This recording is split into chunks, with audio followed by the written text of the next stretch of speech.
पश्चिम Asia में हालात लगातार गंभीर होते जा रहे हैं। ईरान और अमेरिका के बीच तनाव अपने चरम पर है।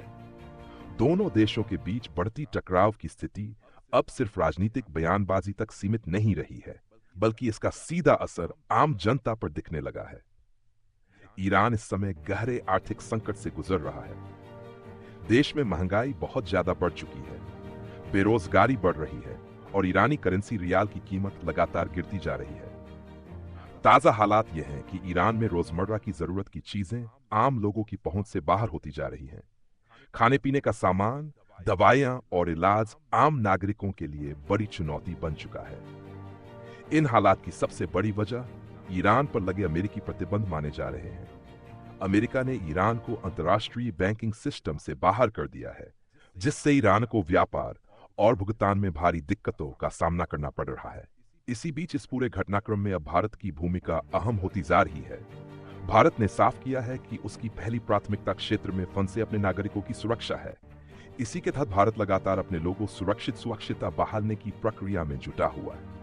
लेकिन अब इससे जुड़ी एक और बड़ी खबर सामने आई है।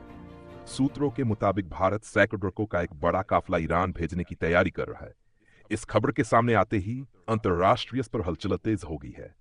हालांकि साफ किया गया है कि इन ट्रकों में कोई सैन्य सामग्री नहीं है। भारत ईरान को किसी तरह के हथियार या सैन्य मदद नहीं दे रहा है। इन ट्रकों के जरिए भारत को खाद्य सामग्री और जरूरी दवाइयां भेजेगा। इसमें चावल, चीनी, जीवन रक्षक दवाएं और मेडिकल उपकरण शामिल हैं। यह कदम मानवीय सहायता के तहत उठाया जा रहा है। अंतर्राष्ट्रीय कानून के अनुसार खाने पीने की चीजें और दवाएं प्रतिबंधों के दायरे में नहीं आती।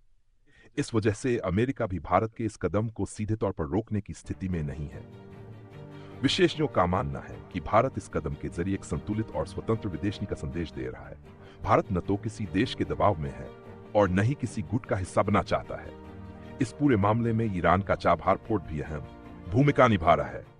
चाबहार पोर्ट के जरिए भारत को मध्य एशिया और अफगानिस्तान तक व्यापारिक पहुंच मिलती है। पाकिस्तान के रास्ते बंद होने के बाद भारत के लिए मागरण नीतिक रूप से बेहद महत्वपूर्ण हो गया है। आज की वैश्विक राजनीति में दुनिया धीरे धीरे दो हिस्सों में बंटी दिख रही है। एक तरफ पश्चिमी देश है और दूसरी तरफ विकासशील देश। भारत इस समय विकासशील देशों की आवाज के रूप में खुद को स्थापित करता नजर आ रहा है। कुल मिलाकर ईरान को भेजा जाने वाला यह ट्रक काफिला सिर्फ व्यापार या सहायता का मामला नहीं है। यह भारत की विदेश नीति, रणनीतिक संतुलन और मानवीय सोच का संकेत माना जा रहा है। आने वाले दिनों में यह कदम अंतर्राष्ट्रीय राजनीति में काफी अहम साबित हो सकता है।